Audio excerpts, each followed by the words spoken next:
On se retrouve pour cette grande soirée que nous vivons ensemble à l'issue du premier tour de ces élections municipales dans le Nord-Pas-de-Calais et aussi en musique puisque nous avons avec nous Framboise et Gilly qui régulièrement interviendront. Mais ce que vous attendez, ce sont bien évidemment les premiers résultats. Alors Timothée et Anouk, des premiers résultats que vous pouvez nous donner ou au moins des tendances parce qu'on n'a pas les résultats définitifs. Ensuite, nous irons à Boulogne et à Hénin-Beaumont. Alors, Timothée? Alors, justement, en parlant d'Hénin-Beaumont, si on peut afficher mon écran, on a Octave Nitkowski qui est sur place. Alors, vous savez, Octave Nitkowski, c'est cet adolescent seulement de 17 ans avec son qui s'est rendu célèbre en se spécialisant sur la politique à Hénin-Beaumont et qui écrit maintenant dans les colonnes du journal Libération, donc quelqu'un de plutôt sérieux sur le sujet. Alors, Octave Nitkowski dit, après 7 bureaux dépouillés sur 18, donc encore une tendance, hein, à Hénin-Beaumont, on dépouille d'arrache-pied, c'est encore loin d'être terminé la soirée. Steve Briouat frôlerait les 50%, donc son élection dès le premier tour n'est pas à exclure. Pinès serait à 30 et Dallangeville se puisque vous êtes sur Hénin-Beaumont, est-ce que Sébastien Ambert est avec nous? Est-ce que vous confirmez ces chiffres, Sébastien? Absolument, Jean-Michel, je vous les confirme. Il y a même quelques minutes, on donnait Steve Briouat élu au premier tour. Il était au-dessus de 50% des voix sur 7 bureaux. Il y a d'autres bureaux qui viennent d'être dépouillés. On en est à une dizaine. Les chiffres ont un peu baissé. On est à 49%. Mais ça se joue à rien du tout. Donc Steve Briouat pourrait tout à fait, et ça n'est plus du tout de la fiction, pourrait tout à fait être élu dès ce soir, dès le premier tour. C'est vraiment à un chouïa de la majorité absolue. Ça veut dire que Jeanne Binès, le maire sortant, est très loin. Ça veut dire que Gérard Dallangeville est dans les abîmes de cette élection. Il n'y aura de toute façon pas de triangulaire, ça c'est sûr. Mais il peut y avoir l'élection de Steve Briouat, Front National, dès le premier tour ici. Il y a une ambiance tout à fait électrique à l'endroit où je me trouve, car évidemment, à chaque fois qu'un bureau est dépouillé, le chiffre baisse un peu ou augmente un peu. Et dès qu'il passe au-dessus des 50%, eh bien voilà, les militants ici ont des étoiles dans les yeux, si je puis dire, et s'imaginent que leur candidat pourrait être élu dès ce soir. En tout cas, ambiance électrique à Hénin-Beaumont, et effectivement, c'est très très chaud là. Alors, vous nous appelez dès que vous avez d'autres informations, bien évidemment. À Boulogne, Frédéric Touchard est avec nous. Bonsoir Frédéric. Des premiers résultats à Boulogne? Oui, et puis une grosse interrogation, est-ce qu'on va voter la semaine prochaine? On se souvient qu'en 2008, Frédéric Cuvillier s'était imposé ici avec 71% des votes. Là, pour cette année, c'est beaucoup plus compliqué puisqu'ils sont 4 à être capables de se maintenir au deuxième tour, ce qui veut dire que pour l'instant, Frédéric Cuvillier n'a pas obtenu les 50%. Très bien, merci beaucoup. Même chose, lorsque vous aurez des résultats un peu plus définitifs, vous nous rappelez. Si on a d'autres correspondants qui veulent prendre la parole, ils sont les bienvenus pour nous donner des premières indications. De votre côté, une tendance sur l'île peut-être. J'ai également un tweet à l'écran de la journaliste Laurie Monnier, c'est la correspondante au Monde et également enseignante à l'ESJ par ailleurs. Petit coup de pub. Voilà. Alors, on est où là? 127 bureaux à Lille. On est à Lille. Donc la soirée sera longue aussi. Martine Aubry en tête, ce n'est pas la surprise, mais elle serait autour de 36% après la moitié des bureaux dépouillés. Donc. Elle perdra donc 10 points par rapport à l'élection de 2008. Jean-René Le Serre serait à 22, Dury à 14. Lise Dalleux des Verts serait à 11%. Le Front de gauche d'Hugo Vandamme serait à 6%. L'église de la très sainte consommation d'Alessandro Di Giuseppe devancerait les trois autres petits candidats. 3,7%. Jacques Mutez derrière, Lise Baudrin derrière et le NPA de Yann Pauwels encore derrière. Finalement, Jean-René Le Serre, on l'attend dans une vingtaine de minutes. Si ce score se confirme, c'est plutôt une bonne position? C'est plutôt une bonne position. Ces chiffres ne collent pas tout à fait avec le sondage qui avait été effectué il y a 3 semaines. Hein, voilà, on est à la moitié des bureaux. Martine Aubry est en deçà, hein, comme si elle avait perdu ces dernières semaines. À l'inverse d'ailleurs de Steve Briouat à Hénin. Hein, on dit toujours que dans les sondages, le FN est sous-estimé. On donnait Steve Briouat à 44-45%. S'il passe les 50 dès ce soir, ça sera quand même une surprise, même si Pascal Wallard, notre collègue de La Voix du Nord à Hénin-Beaumont, disait la seule grande inconnue de ce scrutin, c'est de savoir si Steve Briouat passera dès le premier ou au second tour. Oui, c'est vrai qu'il l'avait analysé dans ces papiers lors de ces derniers jours. Donc, on a Martine Aubry qui serait en tête, on parle au conditionnel, parce qu'on n'a pas les résultats définitifs, qui serait en tête sur Lille. Jean-René Le Serre en deuxième position avec un score, à voir s'il se confirme, qui est somme toute honorable. Hénin, donc c'est la première grosse surprise qu'on vous annonce là ce soir avec Steve Briouat qui pourrait passer dès le premier tour. Donc le laboratoire Marine Le Pen aurait fonctionné là, si ça se confirme. On retournera à Boulogne où Frédéric, j'espère, nous donnera des premiers résultats. Anouk, je suis désolée, je n'ai pas chez encore vous, Timothée. Chiffre de participation à Roubaix peut-être. Qui tournerait autour de 39%, donc à nouveau une ça remonte un peu, très faible. 18 heures, ouais, 39%, cela dit, ça reste très faible. C'est une moyenne de 56,34% sur l'ensemble du département. Et on partirait a priori sur une triangulaire entre UMP, PS et FN qui se talonnent tous les trois à Roubaix. UMP, et on ne sait pas encore qui est en tête. Non, ça tourne autour de 20% pour les trois. Et Octave Nitkowski donc confirme qu'à Hénin Beaumont, Steve Briouat réalisera entre 49 et 51% des scrutins. Ouais, donc impossible de se prononcer pour l'instant. La question, c'est premier tour ou pas premier tour, quoi, hein. Voilà. Bon, d'autres commentaires, Benoît? Sur Hénin Beaumont, il faudra faire attention aux commentaires sur cette montée du Front National, parce que ça sera d'abord la victoire de Steve Briouat. Il est élu depuis tellement longtemps, il laboure tellement. Voilà. Donc ça sera intéressant de regarder les villes environnantes, Billy-Montigny, Arnes et d'autres villes où il y a des candidats pas connus du tout, là pour le coup, ou quasiment pas connus, pour voir si le Front National fait aussi très fort là-bas, et si donc il y a un vrai vote FN, ou si à Hénin, c'est la réussite d'une campagne qui dure depuis 15 bonnes années pour Steve Briouat. Tiens, d'ailleurs, on peut rester quelques instants sur ce Front National qui est arrivé un peu en embuscade, présent pour la première fois dans pas mal de villes de notre région, avec des candidats qui, il faut le dire, se demandaient ce qu'ils faisaient là et découvraient leur territoire en même temps qu'ils s'inscrivaient à la préfecture. 26 villes dans le Pas-de-Calais, 30 villes dans le Nord avec une liste Front National. On n'avait jamais connu ça. Alors c'est vrai, on a des personnalités, des Steve Briouat, et puis à côté de ça, on a ce que j'appellerais volontiers des BBFN, des candidats de 20, 25, 30 ans, tout jeunes, on les a vus, qui se présentent. Et là, on verra, c'est le FN, c'est Marine Le Pen qui va gagner s'ils sont assez hauts. Ce n'est pas eux et leur propre candidature, leur propre personnalité. Donc oui, il faudra regarder. Vous les avez vus, vous, à Béthune, lors du Café Débat. Il a 20 ans, le candidat FN à Béthune. À Boulogne, il a 27 ans. À Arras, 32 ans. À Hasbrook, 25 ans. Voilà, donc ça sera intéressant de regarder dans toutes ces villes ce que fait le Front National. Est-ce que Stéphane Notin, notre réalisateur, peut me dire si nous avons des correspondants aux quatre coins de la région qui seraient en ligne pour nous donner des premières indications sur les villes où ils sont? Non, pas pour l'instant. Les résultats de Seclin, nous dit-on. Voilà, Seclin. Et ça donne quoi si vous les avez, vous Alors, il faut que je me retrouve là-dedans. Ouais. Donc Seclin, le Parti communiste, 51%. Et l'autre liste, 34%. Donc attendez, il y avait les deux. Voilà, donc François-Xavier Cadard, c'est ça, 34%. Pas de surprise donc à Seclin, avec un Parti communiste qui reste donc aux affaires. Ouais, c'est l'une des 2 ou 3 seules villes communistes de la métropole lilloise. Ouais. Mais là, c'est une vraie ville. Les deux autres sont des villages. Ouais. Donc c'est important. Vice-président de la communauté urbaine dans l'exécutif. Ouais. Oui. Bon, très bien. Ce que je vous propose, c'est de retrouver Caroline Fichten sur la Côte d'Opale qui vous présente les enjeux des principales villes. On a hâte d'avoir des premières indications sur Dunkerque, puisqu'on me disait que après un tiers du dépouillement, c'est M. Vergrit qui était en tête. A priori, c'est peut-être un peu compliqué pour Michel Delebarre, mais sous réserve. On retrouve Caroline Fichten.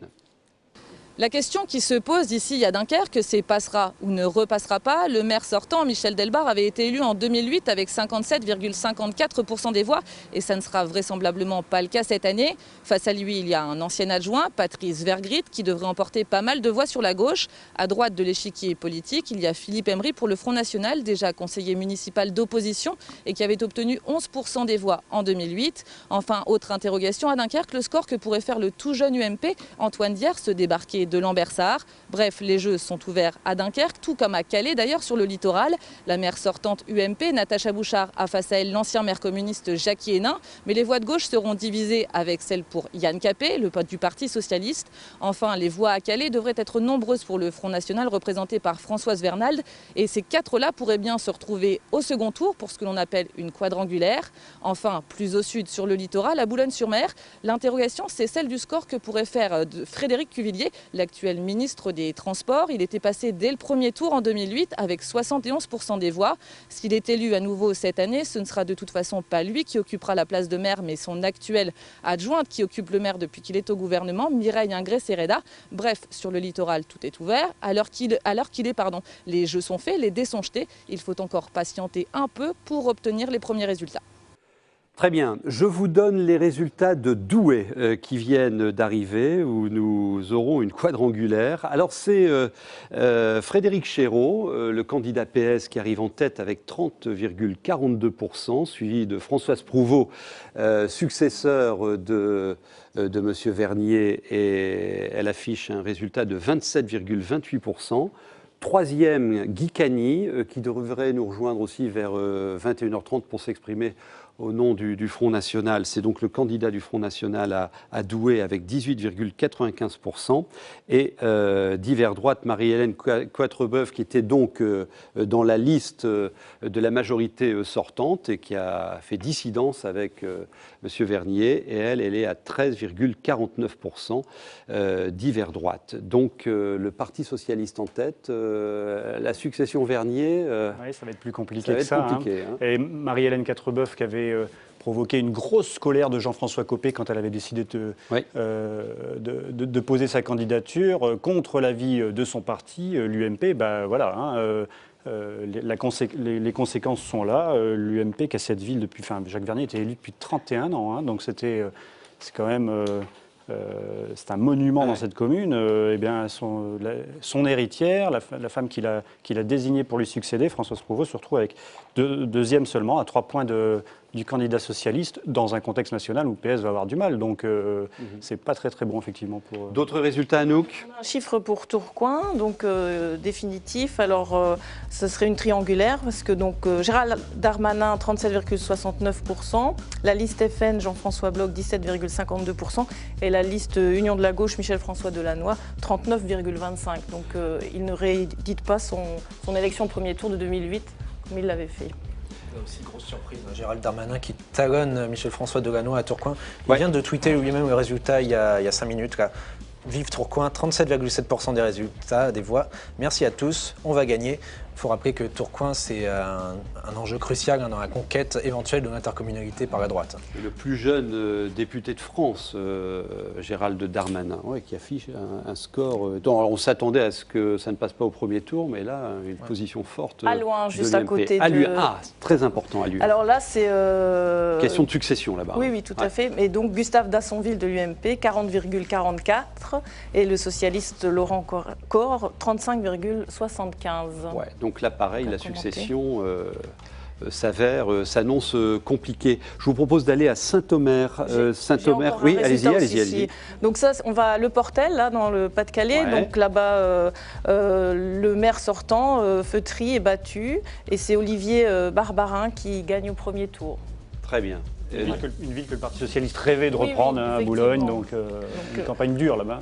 Petite incursion sur la métropole, quand on donnait les résultats de la ville de Seclin, le maire sortant réélu au premier tour, cela dit, avec un écart significatif par rapport à ce qu'il avait connu lors du précédent scrutin en 2008. 65% en 2008, Bernard Debreu. Donc là, il est réélu au premier tour, mais avec 51% des voix seulement. De toute façon, globalement, quand on regarde les premiers chiffres qui tombent, les candidats de la gauche sont bien en deçà de ce qu'ils avaient fait en 2008, que ce soit Michel-François Delannoy ou le candidat à Luin, le candidat socialiste qui est derrière Gustave Dassonville. Voilà. Très forte campagne, Gérald Darmanin. Je compte sur vous, Anouk, pour nous faire des petits récaps des résultats qui tombent. Alors, on me dit que Sébastien Ambert est à Hénin-Beaumont, et après, nous irons à Saint-Omer, parce que c'est un endroit intéressant aussi à regarder. Sébastien, vous avez des résultats plus précis ? Oui, Jean-Michel, beaucoup plus précis, puisqu'il ne reste plus que 4 bureaux à dépouiller. Et Steve Briouat, à la minute où je vous parle, est à 50,59% des voix. Par conséquent, à la minute où je vous parle, Steve Briouat est élu au premier tour, mais il reste 4 bureaux à dépouiller sur 18 bureaux en tout ici à Hénin-Beaumont. Par conséquent, eh bien, cette tendance d'une élection possible du candidat Front National au premier tour s'avère être de plus en plus solide de seconde en seconde. Je crois qu'un autre bureau vient de tomber et confirme, oui absolument, et confirme cette tendance. Par conséquent, si Steve Briouat n'est pas élu au premier tour, eh bien, ce sera vraiment à toute petite longueur, mais il y a plus de possibilités, de probabilités ce soir que le candidat Front National soit élu dès le premier tour, ce qui est une énorme surprise ici, car évidemment il a beaucoup labouré le terrain, on le sait, mais on pensait quand même que Jeanne Binès et même Gérard Dallongeville puissent l'inquiéter un peu. Ce ne serait même pas le cas. Il pourrait vraiment être élu dès le premier tour et c'est vraiment l'énorme surprise de cette soirée ici à Hénin-Beaumont et dans toute la région. 50,59%, il reste 4 bureaux. Vous nous appelez dès que vous aurez le résultat définitif. Une énorme surprise qui se profile à Hénin-Beaumont avec un Steve Briouat qui pourrait être élu dès le premier tour. On réagit déjà ? Alors non, pas de réaction encore. C'est un scénario véritablement hitchcockien qui se profile à Hénin-Beaumont ce soir, puisque Gérard Dallongeville est annoncé à 10,06%. Donc vous imaginez... ce scénario du duel ou de la triangulaire change complètement la donne en vue du second tour. Si Dallongeville se maintient au second tour, ça condamne quasiment les chances du PS de l'emporter. Donc à suivre. Si Steve Briouat l'emportait au premier tour, ça conforterait une tendance au niveau national, c'est-à-dire que le FN est annoncé à 200 triangulaires en France, avec d'énormes scores donc, au niveau local à Hénin, à Forbach aussi, la ville de Florian Philippot, et dans le sud de la France. Très bien. Merci de nous donner aussi ces quelques tendances nationales. On part à Saint-Omer maintenant. Saint-Omer où il y a 3 listes qui étaient dans la compétition de ce premier tour avec le PS du maire sortant Bruno Magnier qui pouvait être inquiété par le divers droite François Decoster. Qu'est-ce que ça donne sur place, Angélique Forget? Vous êtes avec nous? Oui, Jean-Michel, c'est très serré entre la liste de François Decoster et de celle de Bruno Magnier. Il y a précisément 65 voix d'écart. Alors, à l'annonce des résultats, vous l'imaginez bien, il y avait 2 ambiances très différentes. À l'étage, d'abord, les supporters de Bruno Magnier, donc le maire sortant du Parti Socialiste. Les visages étaient fermés, graves. Bruno Magnier n'a pas souri. Au rez-de-chaussée, en revanche, les supporters de François Decoster, et là, à l'annonce des résultats, tonnerre d'applaudissements pour François Decoster. Et donc, il y a un deuxième heureux pour cette soirée, c'est Quentin Bourgeois, donc à la tête de la liste soutenue par le Front National, puisqu'il a récolté ce soir 15% des voix. 15% des voix, c'est 781 voix. Alors, Quentin Bourgeois, avec qui j'ai pu m'entretenir tout à l'heure, a dit qu'il aurait quand même aimé faire mieux. Mais rappelons qu'ici, c'est la première fois que le Front National présente un candidat pour les municipales à Saint-Omer. Alors, 15% pour Quentin Bourgeois, ce n'est pas bien. Et c'est un tout petit peu moins que le score qu'avait fait Marine Le Pen en 2012 lors des présidentielles, puisqu'elle avait atteint environ 20% ici à Saint-Omer. Très bien, le Front National qui s'est invité pour la première fois à Saint-Omer. Nous avons les résultats de Calais. Alors ça, c'est aussi intéressant. Nous y avons organisé un café-débat. C'est Natacha Bouchard qui arrive en tête avec 38,49% des voix, suivi de Jacky Hénin, qui serait au coude à coude avec Yann Capet. Jacky Hénin à 24,05% des voix, le candidat Front de Gauche, et Yann Capet, candidat PS, à 19,63%. Alors là, surprise, Jacky Hénin le retour. Et a priori, ça paye. Oui, ça pourrait payer. C'est effectivement une surprise, même si à Paris, les communistes donnaient Calais comme l'une des villes qu'ils souhaitaient reprendre. On s'attendait quand même à ce que Yann Capet, qui est député, soit devant Jacky Hénin, qui rêvait d'une revanche. Et bien, la revanche, il va l'avoir face à Natacha Bouchard, puisque Yann Capet l'avait annoncé. Le premier des deux resterait en liste et l'autre se désisterait à son profit. Et Françoise Vernal, de la candidate FN, serait au-dessus de 10% et se maintiendrait donc encore une triangulaire, comme à Saint-Omer et comme dans beaucoup de villes. Vous l'aviez annoncé dans les colonnes de La Voix du Nord, des triangulaires, on va en avoir sur cette région. Et a priori, ça commence à se confirmer. Quelques secondes de respiration avec Framboise. et vous, Gilly. Et puis on se retrouve parce qu'il y a les résultats qui tombent. Hein. Une petite minute de musique, ça nous fera du bien. Ma chambre a la forme d'une cage. Le soleil passe son bras par la fenêtre. Les passants dans la rue comme des petits soldats qui veulent me prendre. Je ne veux pas travailler, je ne veux pas déjeuner, je veux seulement l'oublier et puis je fume. Déjà j'ai vu le parfum de l'amour, 1 million de roses n'embaumeraient pas autant. Maintenant, une seule fleur dans mon entourage me rend malade. Je ne veux pas travailler, non, je ne veux pas déjeuner, je veux seulement l'oublier et puis je fume. Je ne suis pas fière de sa vie qui veut me tuer. C'est magnifique, être sympathique, mais je ne le connais jamais, non. Je ne veux pas travailler, non. Je ne veux pas déjeuner, je veux seulement l'oublier. Et puis je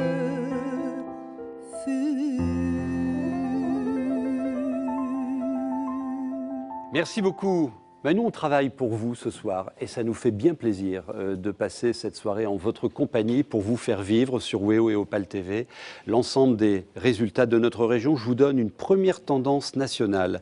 L'UMP arriverait en tête à 46%, le PS à 41% et surtout, on confirme de nombreuses triangulaires avec le PS. Il y a un résultat dans la région d'à côté, à Amiens, où l'UMP arriverait également en tête à l'issue de ce premier tour. Des nouveaux résultats, Anouk ? Non, je suis désolée, pour l'instant, non. Ça... Alors, on vogue de surprise en surprise, hein. On part à Ouascal, on parle de résultats définitifs, même si ce n'est pas encore confirmé par le ministère de l'Intérieur. C'est pour ça. D'accord, allez-y. Encore une grosse surprise, hein. L'indéboulonnable maire de Ouascal, Gérard Vignoble, condamné il y a quelques semaines, serait en seconde position derrière Stéphanie Ducret, dissidente de droite, à 21,87%. Le FN, on parlait de triangulaire, serait également au second tour. Et on parle de 5 listes potentiellement au second tour. Donc c'est même plus une triangulaire ou une quadrangulaire, c'est une pentagulaire, ou je ne sais pas comment dire. Ouais. La pentagulaire. Vous avez annoncé des surprises, il y en a beaucoup au cours de cette soirée, puisqu'on annonce par exemple que Rémi Pauvros serait en difficulté à Maubeuge. On va y aller dans quelques instants. Je crois que nous sommes avec Jordan Bonny qui est à Calais. Jordan, est-ce que vous confirmez les résultats que je donnais il y a quelques minutes? Natacha Bouchard serait en tête, la maire sortante, avec 38,49% des voix. Alors oui, Natacha Bouchard reste toujours en tête pour l'instant, avec presque 39% des voix maintenant. Suivi par Jackie Hénin avec 23% et Yann Capet qui le talonne avec 19%. Et la candidate Front National arrive à se maintenir à flot avec 12% qui tiennent bon, ça monte, ça descend, mais globalement ça reste à 12%. Avec 44 bureaux sur 53 pour l'instant dont les résultats sont arrivés. Donc c'est pas encore définitif, mais globalement les grandes tendances restent les mêmes. D'accord. Donc, vous nous rappelez lorsque vous aurez le résultat définitif. Donc, pour l'instant, Natacha Bouchard est en tête à Calais. Et la surprise viendrait donc de Jackie Hénin. Le retour qui était plein de ferveur lors du Café Débat que nous avions enregistré à Calais il y a quelques semaines avec La Voix du Nord et nos confrères d'Opale TV. Vous êtes sur Opale et sur WEO. Ne quittez pas puisque nous allons continuer à vous donner les résultats de cette soirée. Est-ce que Alix Pichon, qui est à Maubeuge, est avec nous? Alix, alors est-ce que vous nous confirmez que Rémi Pauvros serait en difficulté, Alix? Et oui, effectivement, Jean-Michel, il est en vraie difficulté. C'est donc une triangulaire qui se profile pour le second tour. Rémi Pauvros, le maire sortant, reste en tête, mais d'une très très légère tête. Monsieur Descagny, le candidat UDI-UMP, lui, il s'assure un bon score. Et c'est aussi le candidat du Front National, le candidat du Front National, Louis-Armand de Bézary, qui s'installe près de 20%. Donc le second tour s'annonce assez serré. Il va y avoir un report des voix qui va être très intéressant et qui va probablement jouer en faveur de M. Descagny, car il y a la réserve des voix du FN. M. de Bézary m'a confirmé qu'il allait tendre la main aux candidats de l'UDI et de l'UMP. Et il y a aussi une liste dissidente, celle de Yahya Mezouar, qui lui a appelé dès ce soir à voter pour M. Descagny. Effectivement, donc M. Pauvros se trouve en difficulté ce soir. Il a fait une courte déclaration et il est vite rentré derrière les portes. Les gens ont dit certains disaient voilà, il fait un petit peu profil bas, c'est dommage. Alors, Benoît, un commentaire? Deux choses. D'abord, sur Arnaud Descagny, qui est-il, il faut rappeler peut-être que c'est le fils de l'ancien maire de Maubeuge, Jean-Claude Descagny. C'est la lignée Descagny. Voilà. Donc, l'UMP avait trouvé là un bon candidat. Et puis, un mot sur Rémi Pauvros, effectivement, sur son résultat. On le voit partout, on le voit à Tourcoing aussi ou dans d'autres villes. Les candidats de la majorité PS font de moins bons scores qu'en 2008. Mais il faut rappeler donc que Rémi Pauvros, en 2008, avait été élu dès le premier tour avec 53,9%, 54% des voix dès le premier tour en 2008. Le voilà en difficulté. Le contexte national joue. Indéniablement ce soir, on voit que le PS est en recul un peu partout. C'est clair, c'est aussi l'une des premières informations importantes à dégager des résultats qui tombent là au cours de cette soirée. Stéphane Notin, notre réalisateur, je vous aime bien, mais j'entends tout ce que vous dites en régie. Voilà. Ça va beaucoup mieux. Excusez-nous, c'est un peu notre cuisine. Des résultats à nous. Mais non définitifs. Alors sur Boulogne, là, on se dirigerait vers une quadrangulaire. Alors pour M. Cuvillier, 49,74%. Antoine Couliot, 21,54%. David Dubois pour l'UMP, 12,47% et 10,67% pour l'UDI. Voilà. Mais ça, il reste encore un bureau apparemment. Frédéric Cuvillier qui est tête de liste, mais qui ne sera pas maire. Oui, c'est l'une des particularités. Il y en a une double en fait. C'est que c'est le seul membre du gouvernement qui est tête de liste dans un scrutin il s'est ravisé sur le tard d'ailleurs. Voilà. Et il est là, il est bien tête de liste, mais il ne sera pas maire, il l'a déjà annoncé. Il laissera sa place à Mireille Ingré-Cereda, qui est déjà maire de Boulogne depuis 2 ans, depuis qu'il est au gouvernement en fait. Il était là, non pas en dernière position comme Jean-Louis Borloo ou Marine Le Pen pour pousser la liste, il est devant pour tirer la liste en fait. Et alors sur l'île, des résultats toujours non définitifs, avec Martine Aubry à 35%, Jean-René Le Cerf à 23% et Éric Dillis pour le Front National à 16%. Donc il arriverait en 3e position et on pourrait avoir là aussi une triangulaire sur l'île. Une quantité de triangulaires se profile. Ah, dis donc. Ça va y aller, l'analyse dans les colonnes de la Voix du Nord et le Nord éclair dans les jours à venir. Un numéro évidemment spécial vous attend demain et sur votre télévision régionale également. Commentaires, analyses tout au long de cette journée de demain. Mais pour l'instant, c'est encore dimanche soir et nous vous faisons vivre en direct cette soirée. Des surprises intéressantes. Alors on peut faire une première petite synthèse intermédiaire. 1, participation intéressante dans notre région et surtout dans le Pas-de-Calais. Donc ça, c'est la première information. 2, des triangulaires un peu partout et un Front National qui met un pied dans la porte. 3, Hénin-Beaumont où... Alors là, moi, je viens de lire qu'il serait peut-être finalement à 49,4%, Steve Briouat. On attend, on va voir Sébastien en ligne, mais en tout cas... un très joli score du Front National à Hénin-Beaumont. Je ne suis pas sûr que ça n'arrangerait pas Steve Briouat de ne pas être élu ce soir, parce que s'il est élu pour quelques dizaines ou quelques centaines de voix, il y aura des recours et on repartira devant les électeurs dans quelques mois, ou enfin en tout cas il y aura cette incertitude, il deviendra maire sans être sûr de le rester très longtemps avant les recours. Donc peut-être qu'il se dit qu'il vaut mieux un 2e tour et une vraie victoire pour être tranquille et qu'il n'y ait pas de contestation, ça pourrait l'arranger. Il me tarde d'avoir Caroline Fichten qui est à Dunkerque également pour avoir des résultats un peu plus précis. À un tiers du dépouillement, Michel Delebarre était en difficulté. Monsieur Vergrit, son dissident, son ennemi maintenant, serait en tête, mais attendez qu'on vous donne des résultats un peu plus précis. D'autres résultats ? des choses qui se passent sur Internet? Toujours, peut-être pour toi, mais moi, ce n'est pas définitif. Alors, on me dit que Laurent de Gallet est avec nous au téléphone, le maire sortant de Valenciennes. Et comme on le précisait tout à l'heure, Benoît, Laurent de Gallet se présentait pour la première fois en tant que maire. Laurent de Gallet, vous êtes avec nous? Oui, je suis avec vous. Ah, et puis on a l'image en plus.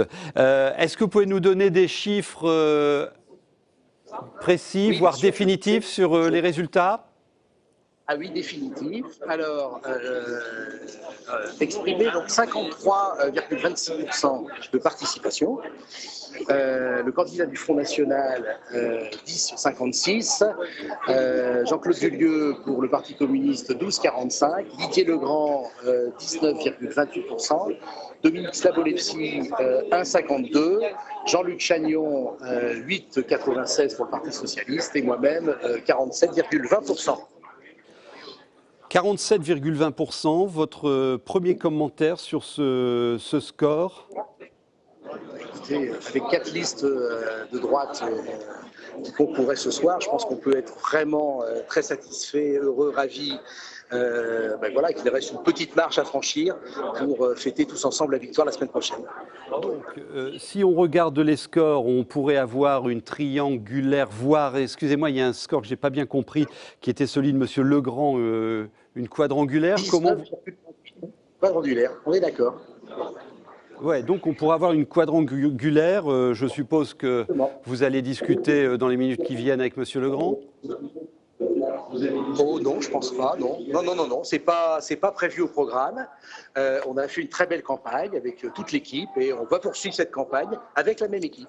Donc pour l'instant, Monsieur de Gallet, pas d'alliance en vue pour ce deuxième tour à Valenciennes? Aucune. On ne change pas une équipe qui gagne et on poursuit l'aventure avec la même équipe qui s'est donné beaucoup pendant ce mois de campagne et avec, je vous dis encore une fois, un score qui est assez surprenant, 47,20%. Je dis, la dernière marche à franchir est vraiment maintenant toute proche. Benoît, une question? Non, j'ai pas bien entendu le score du candidat du Parti socialiste, ça m'a paru... 8,96. Le PS est vraiment très loin. Et derrière, le Parti communiste, c'est quand même... Oui, tout à fait. On a un Parti communiste à 12,45 et Jean-Luc Chagnon, ex-conseiller général, à 8,96%, effectivement. Est-ce que vous avez déjà un commentaire, Monsieur de Gallet, sur la possible évolution de la communauté d'agglomération? Parce que, faut-il le rappeler, c'est une nouveauté de ce scrutin, nous devions aussi désigner nos représentants dans les intercommunalités et la communauté d'agglomération du Valenciennois en ce qui vous concerne. Non, écoutez, pas pour l'instant. Moi, je me suis intéressé au score valenciennois et je suis descendu tout de suite voir mes amis ici présents en nombre au sein de l'hôtel de ville. Tout ça va s'affiner. J'ai cru comprendre qu'il y avait quelques surprises. On va prendre le temps d'analyser l'ensemble de ces résultats, de se poser tranquillement et de regarder la cartographie à venir de Valenciennes Métropole. Laurent de Gallet qui frôle l'élection au premier tour à Valenciennes, 46,7%, une quadrangulaire, donc a priori, avec à ses côtés pour le deuxième tour, le divers droite Didier Legrand, le Parti communiste que l'on retrouve devant le Parti socialiste, 12,45%, et le Parti socialiste serait donc éliminé pour le deuxième tour, et le Front national, 10,56% pour Valenciennes. Merci, Monsieur de Gallet. On part à Hénin-Beaumont. Avez-vous un résultat définitif, Sébastien? Et ensuite, on va à Dunkerque. Alors écoutez Jean-Michel, il reste un petit bureau à dépouiller et Steve Briouat est à 50,15% des voix avec un seul petit bureau encore à dépouiller. Par conséquent, on peut déjà quasiment dire que Steve Briouat est élu au premier tour ce soir. Je ne crois pas que ce petit bureau encore à dépouiller, en l'occurrence le bureau numéro 6, si mes informations sont bonnes, eh bien, va pouvoir faire basculer les choses. Voilà, c'est l'information extrêmement importante, pour ne pas dire presque essentielle, sur le plan politique régional de ce soir. Steve Briouat, élu au premier tour ici à Hénin-Beaumont. Vous le voyez derrière moi, alors on peut peut-être regarder, mais voilà, les militants sont là, ils sont arrivés de façon assez massive en quelques minutes, car évidemment les rumeurs ont bruissé très vite dans les rues d'Hénin-Beaumont autour d'une élection au premier tour de Steve Briouat. Là, le champagne coule à flot, les buffets sont ouverts, il y a beaucoup de monde, de la musique, on regarde la télévision, mais c'est déjà fait. Steve Briouat n'est toujours pas arrivé, il y a une tribune d'installer, les lumières sont branchées, on n'attend plus que lui pour un discours. Évidemment, c'est l'événement important de cette soirée, non seulement ici à Hénin, bien sûr, car quand même, les commentateurs n'avaient pas prévu une victoire aussi forte, aussi large dès le premier tour. Et puis également, eh bien, sur le plan régional, c'est un score, c'est un résultat pour le Front National très important qui va être largement commenté, observé, disséqué dans les heures qui viennent. Mais voilà, Steve Briouat, élu au premier tour, ici à Hénin-Beaumont, le candidat Front National. Oui, attendons la confirmation définitive après le dernier bureau. Et comme le disait Benoît Dezer, ce sera intéressant d'avoir votre commentaire, Sébastien. Peut-être que Steve Briouat aurait préféré un deuxième tour pour être un peu plus confortable dans sa réélection et éviter ainsi des recours. Oui. Jean-Michel. Sébastien. On me dit que Steve Briouat est élu au premier tour, le dernier bureau vient de tomber. Alors je n'ai pas le résultat très précis, mais j'ai un des dirigeants du Front National ici, juste à côté de moi. Vous avez un résultat, vous, monsieur, ou pas, là? J'ai pas de résultat, non, pas encore. Mais alors, qu'est-ce que vous pouvez dire, là? J'ai simplement mes collègues qui sont à la permanence, qui m'envoient des messages en me disant c'est bon, Steve Briouat est le nouveau maire d'Hénin-Beaumont. Il restait un bureau à dépouiller, hein? Il restait un bureau à dépouiller, oui. Donc, et là, qu'est-ce que vous avez sur votre téléphone? Qu'est-ce qui tombe là? Les résultats douaniers. D'accord, c'est encore tout à fait autre chose. Bien, merci. Voilà, vous vivez les événements en direct, évidemment, sur WEO. Bon, voilà. C'est autre chose. C'est 50,15% avec ce dernier bureau à dépouiller. Ça va de toute façon se faire dans un mouchoir de poche. Ce qui veut dire aussi, Jean-Michel, eh bien que dans les heures et les jours qui viennent, on va peut-être avoir des demandes de recomptage, des plaintes, entre guillemets, qui pourraient être déposées auprès des commissions électorales, parce qu'à un score aussi petit, si je puis dire, en tout cas dans un mouchoir de poche comme celui de Steve Briouat, eh bien on va devoir, j'imagine, recompter un certain nombre de bulletins, mais ça, on verra ça plus tard. La soirée ici est très électrique, vous le comprenez bien, ici au QG du Front National à Hénin-Beaumont. Très bien, mais Wany nous intéresse aussi, parce que ce qui est intéressant de voir, c'est comment le Front National percole ou pas autour d'Hénin-Beaumont, hein. Donc c'est une information intéressante. Anouk. Montigny-en-Gohelle, là où le Front National est en tête avec 28,86%, voilà. Devant Yard 26,86% et Ponchot sera troisième avec 20,91% et Brunel 17,51%. Donc voilà, il y a un effet Briouat, incontestablement, et Marine Le Pen aussi et Front National. Hein. En fait, il avait été calculé que le FN pouvait prendre 9 villes dans le Nord-Pas-de-Calais, et en fait, ces 9 villes sont dans le Pas-de-Calais, sont dans le bassin minier lensois, en fait. Et Montigny-en-Gohelle en fait partie, comme Billy-Montigny, comme Arnes, dont parlait Sébastien il y a quelques minutes, comme Dourges ou Courrières. Ça serait intéressant de suivre ces résultats. Silence, avec donc Sylvain Robert, le maire sortant, 27,5%, le Front National, 19,9%, Arnaud Sanchez, 18,2%, et l'UMP, avec M. Gauthier, 11%. D'accord, qui était pour le et Sylvain Robert. Le taux de participation est de 54%. Là, même chose, qui pour la première fois se présentait oui, c'est ça. En tant que maire. Alors très vite, parce que je voudrais avoir Caroline Fichten à Dunkerque. Oui. Ouais, très vite, juste, pas encore de réaction à Hénin-Beaumont, mais un climat, on parle d'une ambiance de morne dans la permanence de Délangeville. Alors difficile à dire si c'est les 50% de Briouat ou c'est 10% à lui qui déprime le plus. Réaction aussi, Marine Tondelier, on parle éventuellement des menaces de réclamation qui pourraient peser dès ce soir. Donc tweet de la numéro 2 de la liste PS du maire sortant, alors que les assesseurs du bureau de vote Pantigny appellent leurs femmes pour leur dire de préparer les bagages. Waouh! Donc effectivement, l'ambiance électrique décrite par Sébastien Ambert, c'est pas un vain mot. Hein. Est-ce que nous avons Caroline Fichten en ligne depuis Dunkerque? Oui, je suis là. Alors, résultat à Dunkerque. Alors le 67e bureau, on l'a attendu longtemps, il vient juste de tomber.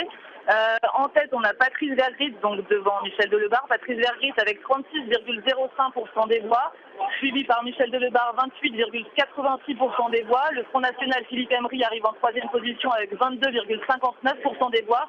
Derrière l'UMP, Antoine Dierks avec 9,09%. Et enfin, Lutte ouvrière avec Jacques Voland, 3,41%. Donc au moment de l'annonce du dernier bureau, on a applaudi beaucoup ici en mairie de Dunkerque. Michel Delebarre devrait, je pense, venir très prochainement devant nous et devant les gens qui sont ici. Mais pour l'instant, donc rappel des scores, Patrice Vergrit qui arrive en tête pour ce premier tour avec 36% des voix. Voilà, donc autre surprise du côté de Dunkerque, Patrice Vergrit, ancien premier adjoint de Michel Delebarre, qui décide au courant de l'année 2013 de quitter Michel Delebarre et de lancer sa liste. Alors son terme était fort à l'époque, il parlait de népotisme qu'il voulait combattre. Et a priori, il est en train de gagner son pari, lui. Oui, un profil à part, Patrice Vergrit, quelqu'un de talent, 46 ans, polytechnicien, qui a travaillé dans des cabinets ministériels, ancien économiste à l'OCDE, qui était arrivé à Dunkerque à la demande de Michel Delebarre. Et c'est d'ailleurs pas tellement sur le bilan de Michel Delebarre, effectivement, que Patrice Vergrit émet les plus fortes critiques. C'est sur ce qu'il appelle, lui, le système. Voilà. Il y a inévitablement là 8 points d'écart entre les deux. Il y a une usure du pouvoir. Enfin, il s'est passé quelque chose dans cette campagne-là à Dunkerque. C'est assez impressionnant. Nous avons Frédéric Le Turc, le maire sortant d'Arras, au téléphone, qui va nous annoncer qu'il est réélu dès le premier tour. Frédéric Le Turc, bonsoir. Oui, bonsoir. Alors, vous nous confirmez votre score ? Écoutez, le score, je n'ai pas le résultat définitif, mais on est à plus de 55, je crois, 55,5. Je pense qu'on aura le résultat définitif dans quelques minutes. Donc, élu dès le premier tour, avez-vous, alors je ne sais pas si vous pouvez nous le donner, mais le score de François Desmazières, le dissident. Il y a eu des dissidents un peu partout dans notre région, là, au cours de ce scrutin. Je ne sais pas s'il faut qualifier François Desmazières de dissident, mais en tout cas, il fait 12,30% a priori sur les résultats qui s'affichent devant moi. Hélène Flotre fait 16,23% pour l'instant, René Chevalier 4,12% et Alban Ezel 10,84%. Votre premier commentaire sur votre réélection dès ce soir, Frédéric Le Turc ?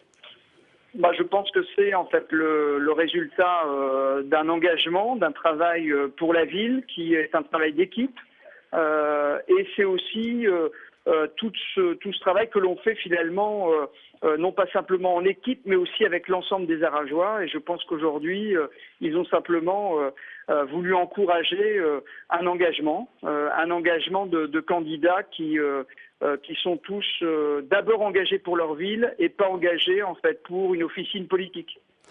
Merci beaucoup. Le ticket Philippe Rappeneau à la communauté urbaine d'Arras et vous-même se confirme donc vous-même à la ville d'Arras ? Écoutez, moi en tout cas, je soutiendrai la candidature de Philippe, bien sûr, pour la présidence de la communauté urbaine. Je pense que c'est une bonne chose que nous soyons deux avec l'ensemble de l'équipe, Denise Boquillet et toujours Jean-Marie Van Lorenberg et tous les autres pour porter l'avenir du territoire d'Arras. On se bat pour les Arageois et on va continuer à le faire ensemble. Merci beaucoup et félicitations à vous, Frédéric Le Turc. Et merci d'avoir réagi sur WEO et Opal TV. Je m'adresse à la régie. Est-ce qu'on a une page de pub ou est-ce qu'on la recule ? Est-ce que vous pouvez me dire, s'il vous plaît ? D'accord. Alors Sébastien Ambert qu'on retrouve à Hénin-Beaumont, ça se précipite, mais on va de surprise en surprise. On n'en demandait pas tant quand même. Là, Sébastien ? Absolument, Jean-Michel. Oui, on n'en demandait pas tant, mais enfin, effectivement, la soirée est très surprenante. Steve Briouat est élu au premier tour. C'est désormais sûr, officiel, je vous l'annonce. Il est élu dès le premier tour, le candidat Front National. C'est une énorme surprise, évidemment, ici. Alors, je peux peut-être... madame, tenez, venez me voir, madame. On est en direction WEO, madame. Vous êtes militante Front National, vous êtes ici. Alors, comment vous réagissez ? Steve Briouat vient d'être élu au premier tour. Super contente. C'est ce qu'il fallait à Hénin-Beaumont. Pourquoi ? Parce qu'il y avait besoin de ça. Mais vous vous attendiez à ce qu'il passe dès le premier tour ? C'est quand même une énorme surprise. Non, franchement, non, c'est une surprise. Mais je suis bien contente pour lui parce qu'il le mérite. Bon, maintenant, tout commence. Qu'est-ce que vous attendez de lui ? Une Ah bah que Hénin change en bien, franchement. Merci madame, je vous dis pas que vous allez passer une bonne soirée puisque c'est déjà le cas. Hein. Tout à fait, bon. Merci. Voilà une militante Front National Jean-Michel à Hénin qui est contente, qui a le sourire aux lèvres évidemment puisque son candidat est passé au premier tour. Énorme surprise que vous avez vécue évidemment en direct sur WEO et ça va se poursuivre parce qu'évidemment je me permettrai de réintervenir dans quelques instants. Lorsque Steve Briouat va arriver ici, il va faire un discours et puis ensuite il sera en direct sur WEO évidemment bien sûr. Dès qu'il est là, je vous rappelle. Très bien, merci beaucoup. Juste avant une courte page de publicité, au niveau national, on confirme une percée du FN avec une gauche également en net recul et une abstention record, ce qui ne vaut pas pour notre région où on a un peu moins mal voté qu'ailleurs. Très vite. À Wattrelos, Dominique Barre est réélu. Dominique Barre réélu à Wattrelos. Merci beaucoup. Pub et on se retrouve tout de suite pour vivre cette soirée passionnante sur WEO et Opal TV. À tout de suite.